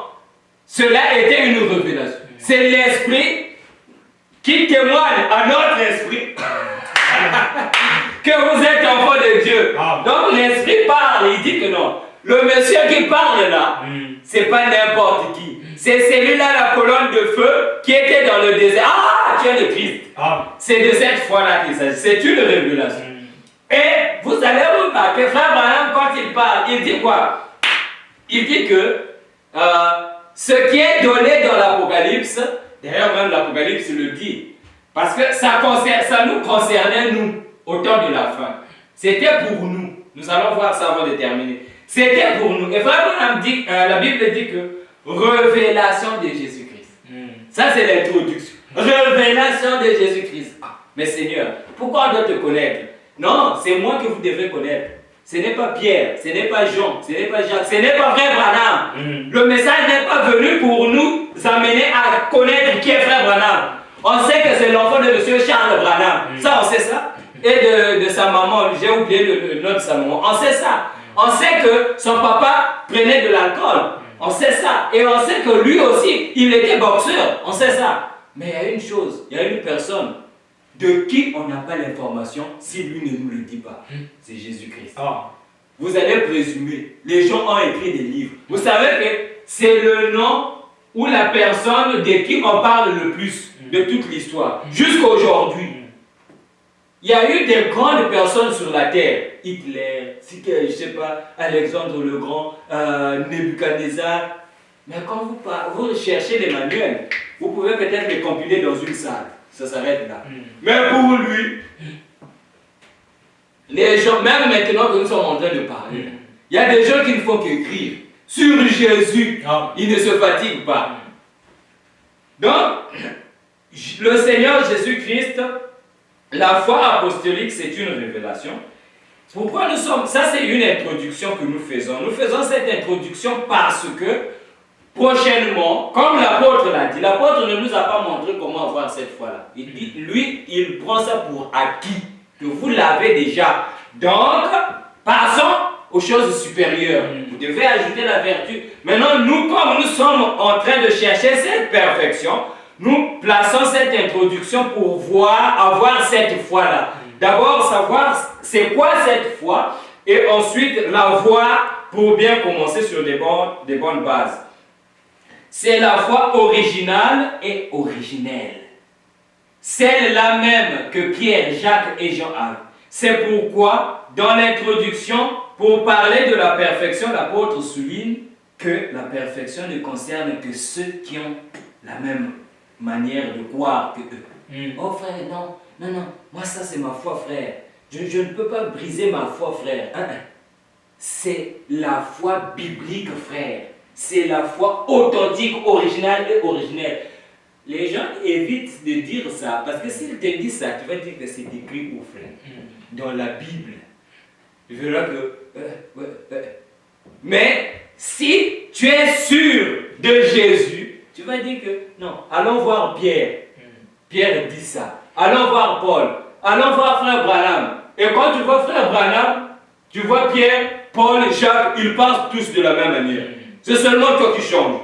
Ah non, c'est ta foi frère. Laisse ça. Laisse ça. Donc si tu es encore dans les débats de ma foi, moi c'est ma vision, moi c'est ma façon de croire. C'est que quand vous voyez quelqu'un comme ça, sachez que ne discutez pas. Il n'est pas candidat pour la perfection. Vous continuez votre chemin. Donc, à ceux qui ont reçu en partage une foi du même. Si vous comprenez les Écritures, la notion de la perfection, ne vous concerne pas pour ces gens-là. Si vous avez des tendances, des penchants, la notion de la perfection ne vous concerne pas. Et c'est pourquoi les pentecôtistes ne sont pas candidats à ça. Pourquoi? Parce que eux, ils voient la parole de Dieu à leur manière. Ils croient, ils veulent que la parole soit moderne. Ils veulent adapter la parole. C'est comme aujourd'hui. Dans les églises du message, c'est ce qu'ils veulent faire. À cause de la technologie, ils veulent adapter le message à la technologie. Il faut rester authentique, original et originel. Il faut rester sur ces bases-là. Et les pentecôtistes, ceux que nous appelons les pentecôtistes là, ils ne sont pas candidats à cette perfection-là. C'est à cause de ça, parce qu'ils n'ont pas cette foi-là. Et Dieu savait que seule la perfection est exigée. Et le préalable pour atteindre cette perfection, c'est la foi apostolique. Nous voulons de la perfection, oui. Mais pour y arriver, pour monter jusqu'à la perfection, il faut la foi apostolique. Dieu savait ça. Depuis les temps anciens, Dieu savait. C'est pour ça que pour nous, au temps de la fin, comme il savait ça, il a dit que je vous enverrai Élie le prophète. Pourquoi? Pourquoi Élie doit venir? Mais c'est pour venir prendre les cœurs des enfants. Parce que moi, je veux de la perfection. Pour qu'il y ait perfection, il faut avoir la foi originale et originelle. Mais cette foi-là, le destructeur, le Gélec, le Asile et le Gazam ont tout détruit. Alors, je vous enverrai Élie le prophète pour qu'il vienne ramener les cœurs des enfants à la foi des pères. Amen. Ah! Dieu est intelligent, non, Dieu est merveilleux, à la foi des pères. Donc, il faut que Élie vienne. Dans notre temps, c'est l'âge de la perfection.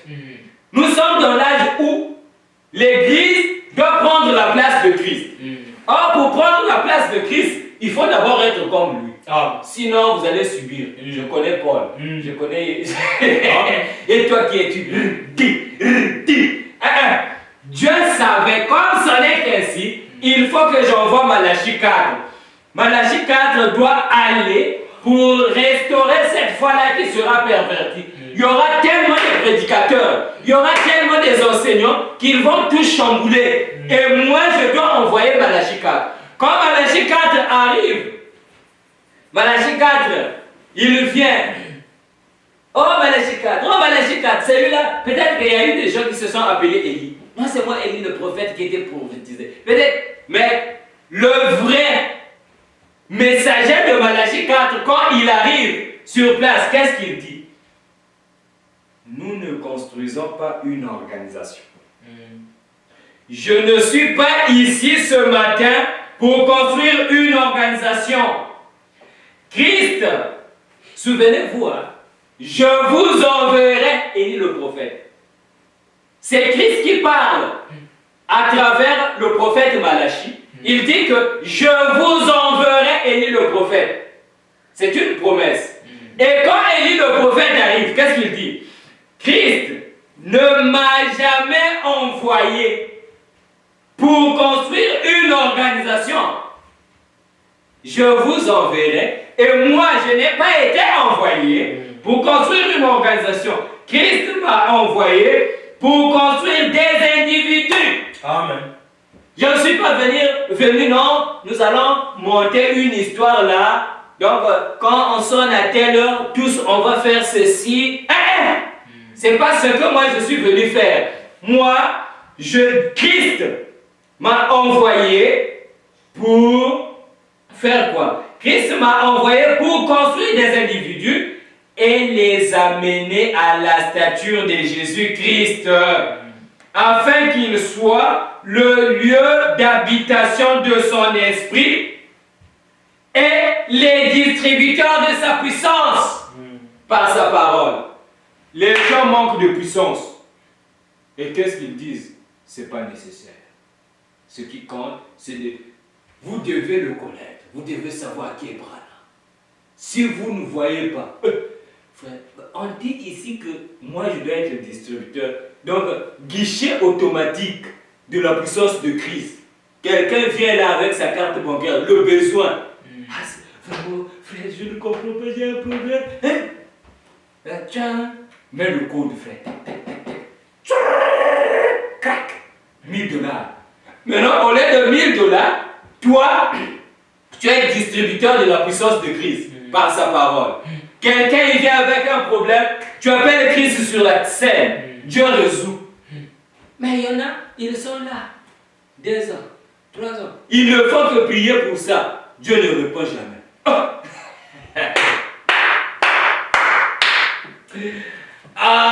Distributeur de la puissance de Dieu par sa parole. Par sa parole. Frère Branham insiste. Par sa parole. Par sa parole.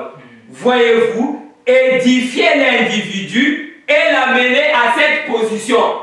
C'est ça mon travail, Malachie 4. Ça, c'est Frère Branham qui parle.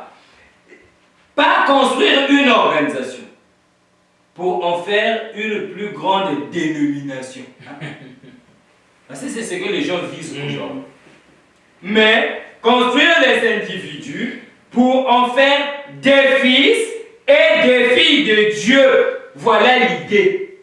Voilà pourquoi je suis ici. Il continue. Il dit, je suis ici ce matin.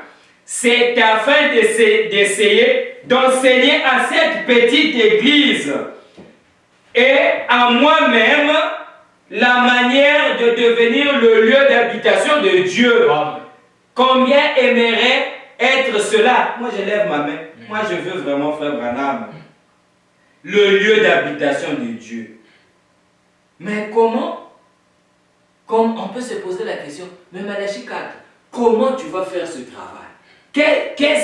Comment tu vas nous redonner cette foi-là? Parce que c'est vrai que tu es venu ici pour nous enseigner comment, mais comment tu vas le faire? Le Saint-Esprit en moi révélera les mystères cachés selon Apocalypse 17. Et ça, c'est un moyen. C'est pour ça que la révélation des mystères cachés a un objectif. L'objectif, c'est de restaurer la foi apostolique. De vous montrer qui est Jésus réellement. Pour que nous puissions avoir la même foi que Pierre, Paul, Jacques et Jean avaient. Et une fois que nous avons ça, Pierre, apôtre, serviteur et apôtre de Jésus-Christ, à ceux qui ont reçu en partage, voilà maintenant ce qui vous concerne. Donc, il faut que Malachie 4, quand il arrive, il doit révéler les mystères. Vous allez dire que frère, quand tu fabriques trop des histoires, prenons dans le livre ici, les 7 âges de l'Église, page 320, 319-320. C'est par là qu'on va terminer.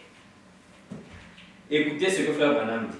Or, ce messager de Malachie 4 et d'Apocalypse 17 va faire 2 choses. Premièrement, selon Malachie 4, il ramènera les cœurs des enfants au Père. Point. Deuxièmement, il révélera les mystères de cette tonnerre d'Apocalypse 10, qui sont les révélations contenues dans les 7 sceaux. Ce sont ces vérités mystères divinement révélées qui ramèneront littéralement les cœurs des enfants au Père de la Pentecôte. Amen. Donc, pour avoir la foi apostolique, le moyen, le mécanisme que Dieu a donné à Malachie 4 d'utiliser, c'est la révélation des mystères. Parce que ces mystères-là révèlent qui est Jésus. Ces mystères ne montrent pas qui est Frère Branham. Ces mystères montrent qui est Jésus-Christ. Pour qu'en le connaissant, en le découvrant, en le voyant dévoilé, que nous puissions croire comme Pierre, Jacques et Jean. Amen. Et une fois que nous sommes arrivés à ça, voilà, nous sommes condamnés à la perfection. Amen. Voilà, nous sommes maintenant prêts de recevoir la vertu, la connaissance, la piété, ainsi de suite. Amen. Sinon, si nous gardons le focus sur Frère Branham, nous n'allons pas arriver à la perfection. Amen. Nous devons connaître Jésus-Christ par les mystères qui ont été apportés par le 7e ange. C'est pourquoi Dieu savait. Dieu savait.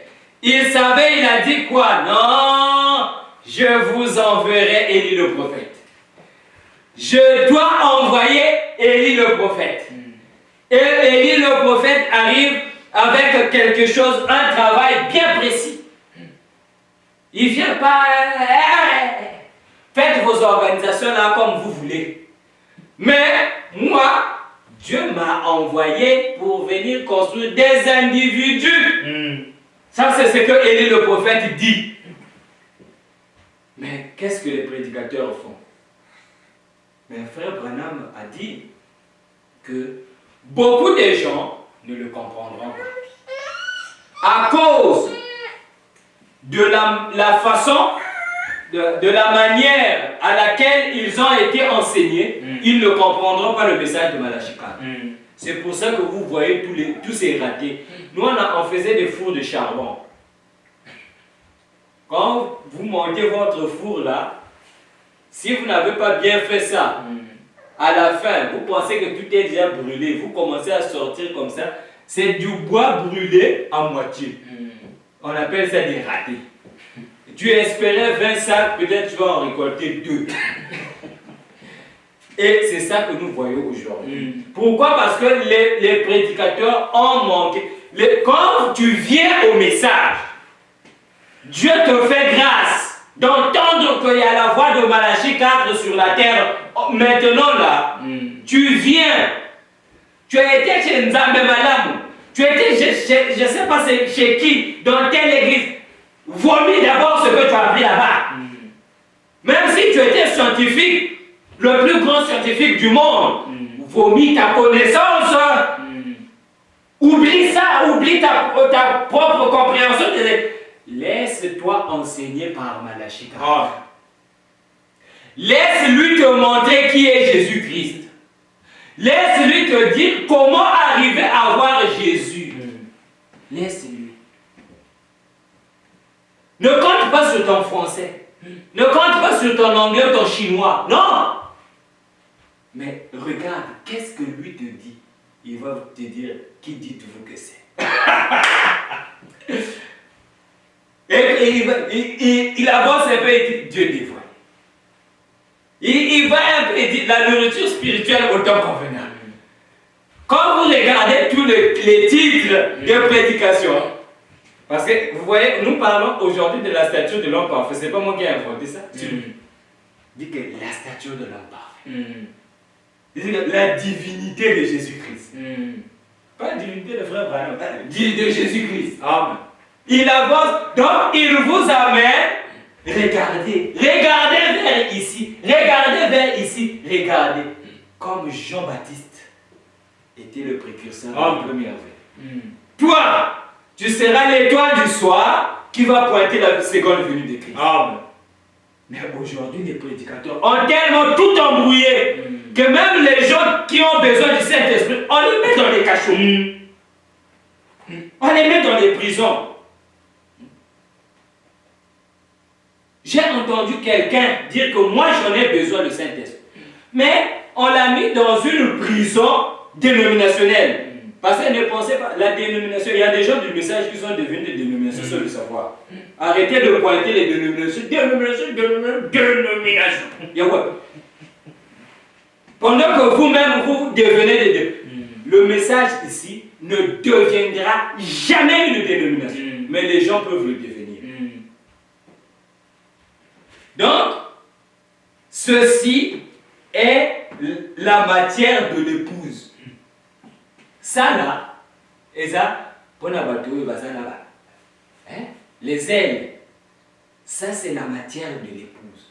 Quand vous allez aller parler avec quelqu'un qui a sa propre foi, vous allez entendre de la cacophonie. Il ne va rien savoir de tout ça. Il ne va pas comprendre. Il va te dire que non, frère, non, écoute, tu sais, quand la colonne de feu descendait, parce que ce jour-là, par exemple, frère Madame, je vous tourne le dos. Ah non, je vais dire quelque chose et on va terminer par là. Il dit ceci.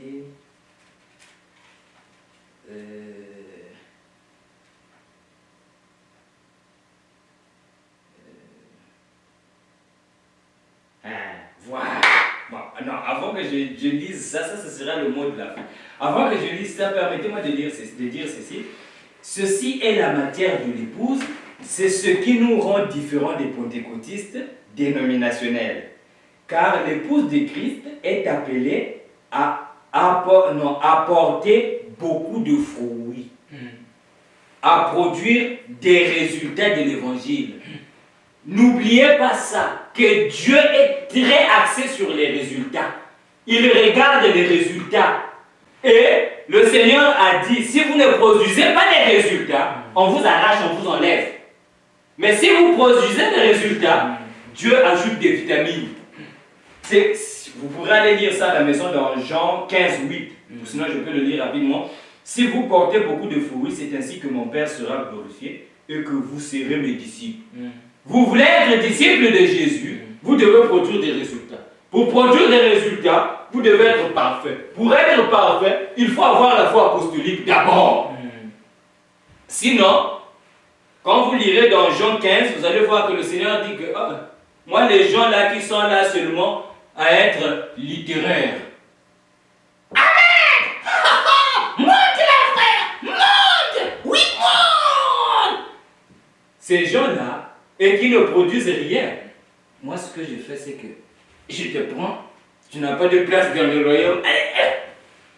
Tu es sauvé, c'est bien, mais tu attends l'enlèvement. D'ailleurs, même à un moment donné, tu ne vas plus croire à ton enlèvement. Tu vas dire que nous sommes déjà enlevés. Et la Bible nous dit encore ceci, que pour vous montrer que Dieu est axé sur les résultats, il dit, de même, dans Romains 7 ou 7, 4, de même, mes frères, vous aussi, vous avez été, par le corps de Christ, mis à mort en ce qui concerne la loi, pour que vous apparteniez à un autre, à celui qui est ressuscité des morts, afin que nous portions des fruits pour Dieu. Mais vous êtes là, non frère, ça c'est des choses passées. Mais, pour nous, qui avons eu la grâce, écoutez ce que l'apôtre Jean va dire, et c'est là qu'on va arriver. L'apôtre Jean dit ceci, 1 Jean 5, 20. Il dit, nous savons aussi que le Fils de Dieu est venu et qu'il nous a donné l'intelligence pour connaître le véritable.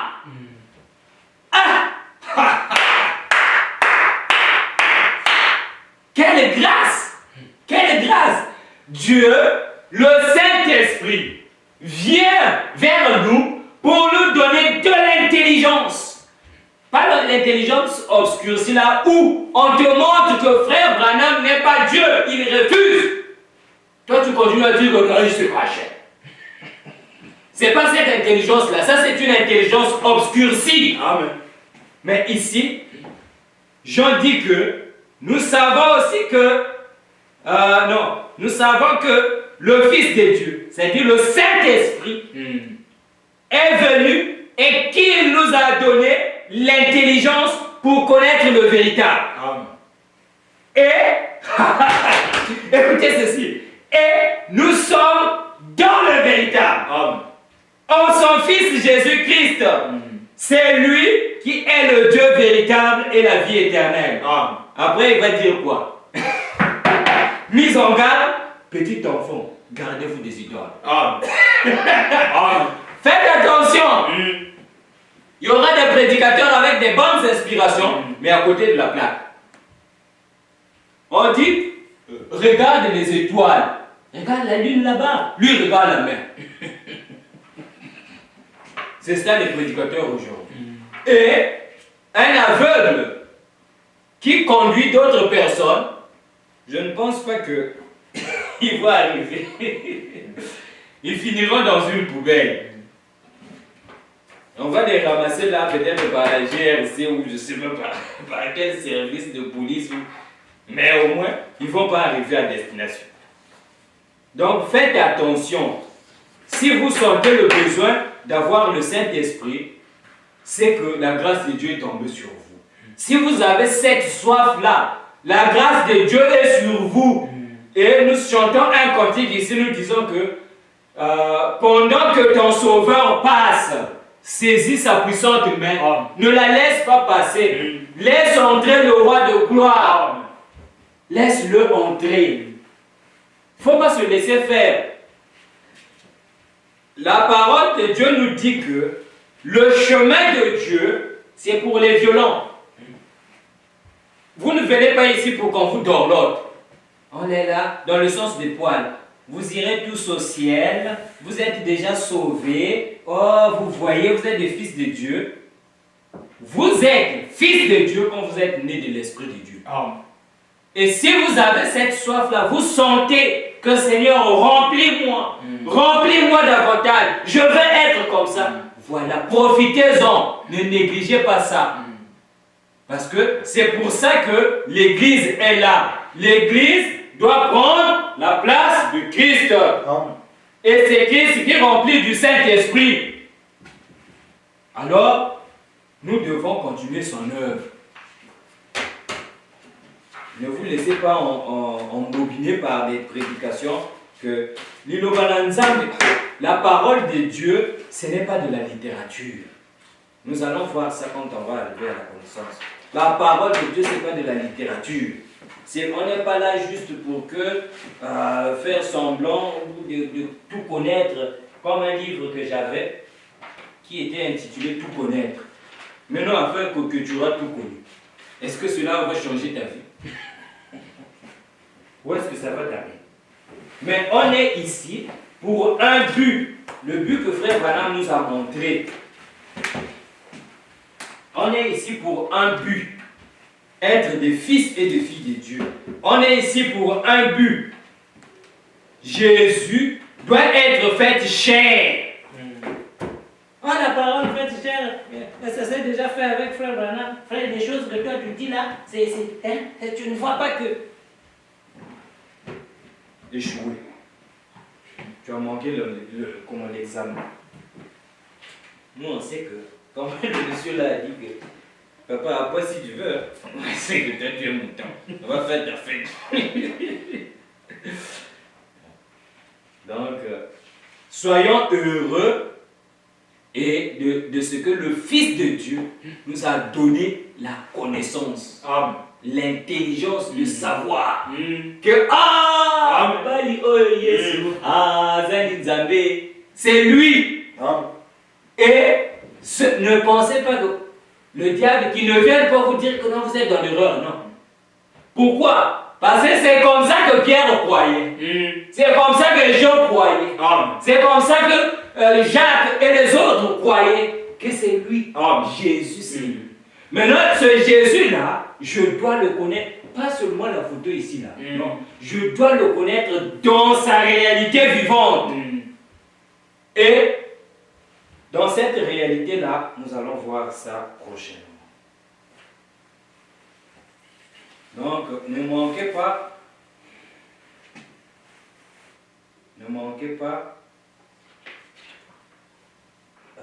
les réunions, parce que on serait déjà passé à autre chose si on avait continué, mais vous avez vu vous-même que les lois nous empêchaient de le faire. Donc on était comme un peu ratatinés là, mais comme le Seigneur a permis que nous puissions revenir, nous allons prendre ça d'un bond et puis avancer. Le mercredi, le vendredi, il faut être là pour que nous puissions avancer. Aujourd'hui, on a placé la fondation et prochainement, on va parler un tout petit peu de la foi dans le sens de la voir, comment la voir réellement. Et après, nous allons passer par la grâce de Dieu à la vertu, la connaissance, la tempérance et tout ça. Comment il faut avoir ces choses-là. Que le Seigneur Jésus-Christ nous bénisse. Amen. Entends-tu Jésus t'appelle, viens au pécheur, il t'attend.